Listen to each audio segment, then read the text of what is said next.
ଚାଲନ୍ତୁ ଆଜି ଆମେ ଶୁଣିବା ଶ୍ରୀକୃଷ୍ଣଙ୍କର ଏକ ମହତ୍ ବାଣୀ। ଯେତେ ଅଧିକା କହିବା ସେତେ ଅଧିକ ଆମେ ଫସିଯିବା। ଯଦି ଆପଣମାନେ ଚ୍ୟାନେଲକୁ ନୂଆ ଆସିଛନ୍ତି ତେବେ ଚ୍ୟାନେଲଟିକୁ ସବସ୍କ୍ରାଇବ୍ ନିଶ୍ଚିତ ଭାବରେ କରନ୍ତୁ। ଜୀବନରେ ବାଣୀ ହେଉଛି ସବୁଠାରୁ ବଡ଼ ବରଦାନ ଏବଂ ମଣିଷ ପାଇଁ ସବୁଠାରୁ ବଡ଼ ସଙ୍କଟ। କାରଣ ଶ୍ରୀକୃଷ୍ଣ କହିଛନ୍ତି ଯେ ଶବ୍ଦ ଗୁଡ଼ିକ ତୀର ପରି ଥରେ ମୁହଁରୁ ବାହାରି ଆସିଲେ ସେଗୁଡ଼ିକ କେବେ ବି ଫେରିଆସେ ନାହିଁ ଏବଂ ଏହି ଶବ୍ଦ ଗୁଡ଼ିକ ମଣିଷକୁ ଉଚ୍ଚତାକୁ ନେଇଯାଏ ଏବଂ ତାକୁ ପତନ ମଧ୍ୟ କରାଏ। ଶ୍ରୀକୃଷ୍ଣ ଅର୍ଜୁନଙ୍କୁ କହିଥିଲେ ଯେ ଜଣେ ମଣିଷର ଆତ୍ମନିୟନ୍ତ୍ରଣ ହେଉଛି ତା'ର ସବୁଠାରୁ ବଡ଼ କବଚ ଏବଂ ବାଣୀର ନିୟନ୍ତ୍ରଣ ହେଉଛି ସର୍ବୋତ୍ତମ ନିୟନ୍ତ୍ରଣ। ତୁମେ ଯେତେ ଅଧିକ କହିବ ତୁମେ ବିବାଦରେ ଫସିଯିବ। ତୁମେ ଯେତେ ଅଧିକ ବ୍ୟାଖ୍ୟା କରିବ ଲୋକମାନେ ପ୍ରଶ୍ନ କରିବେ।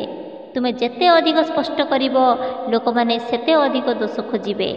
ତେଣୁ ଜୀବନର ରହସ୍ୟ ହେଉଛି ଆବଶ୍ୟକ କଥା କହିବା, ସତ୍ୟ ଏବଂ ଧର୍ମ ଅନୁସାରେ କୁହ, କିନ୍ତୁ ସବୁବେଳେ ଏବଂ ସବୁଠି ତୁମର କଥା ନଷ୍ଟ କର ନାହିଁ।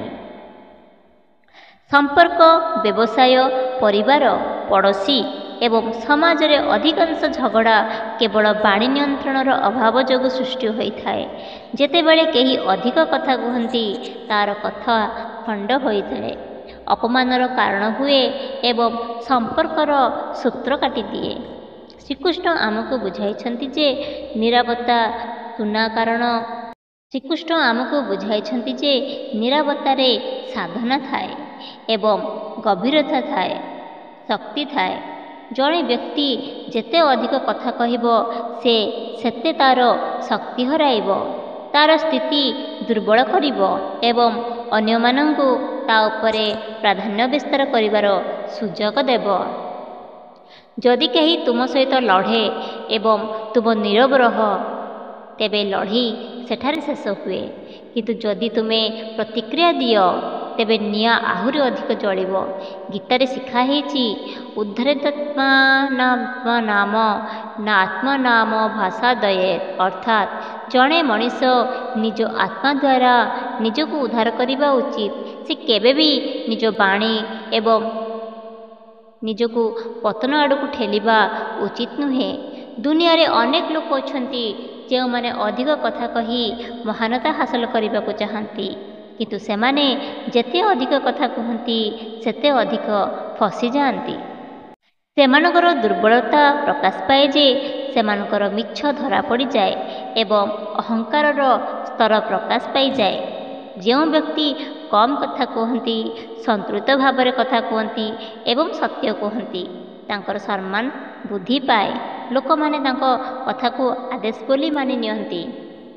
ଶ୍ରୀକୃଷ୍ଣ କହିଛନ୍ତି ଯେ ବାଣୀର ଦୟା, ସତ୍ୟ ଓ ଧର୍ମ ପାଇଁ ବ୍ୟବହାର କର, କିନ୍ତୁ କେବେ ବି ବାଣୀକୁ ଅସ୍ତ୍ର କର ନାହିଁ। କାରଣ ଯେତେବେଳେ ଶବ୍ଦର ଝଡ଼ ଆସେ ତାହା ନିଜ ଘର ନଷ୍ଟ କରିଦିଏ।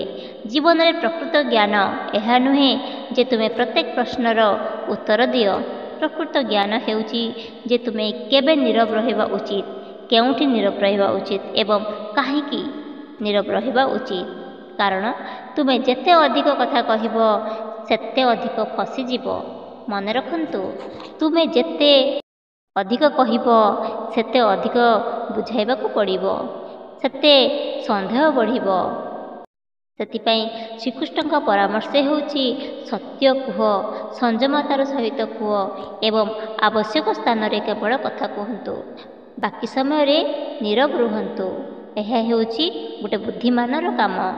ଯେଉଁ ବ୍ୟକ୍ତି ନିଜ କଥାର ଅପବ୍ୟବହାର କରେ ସେ ନିଜ କଥାରେ ହିଁ ଫସିଯାଏ ଏବଂ ଯିଏ ନିଜ କଥାକୁ ନିୟନ୍ତ୍ରଣ କରେ ସେ ନୀରବତାରେ ବିଜୟୀ ହୋଇଯାଏ। ତୁମେ ଯେତେ ଅଧିକ କଥା କହିବ ତୁମେ ସେତେ ଅଧିକ ଫସିଯିବ ଏବଂ ଯେତେ ଅଧିକ ନୀରବ ରହିବ ଜୀବନରେ ଶାନ୍ତି, ସ୍ଥିର ଏବଂ ବିଜୟୀ ରହିବ। ଆଜିର ଏହି ବାଣୀଟି ଯଦି ଆପଣମାନଙ୍କୁ ଭଲ ଲାଗିଥାଏ ତେବେ ଚ୍ୟାନେଲଟିକୁ ନିଶ୍ଚିତ ଭାବରେ ଲାଇକ୍ କରନ୍ତୁ। କମେଣ୍ଟରେ ଜୟ ଶ୍ରୀକୃଷ୍ଣ ଲେଖିଦିଅନ୍ତୁ। ଜୟ ଶ୍ରୀକୃଷ୍ଣ।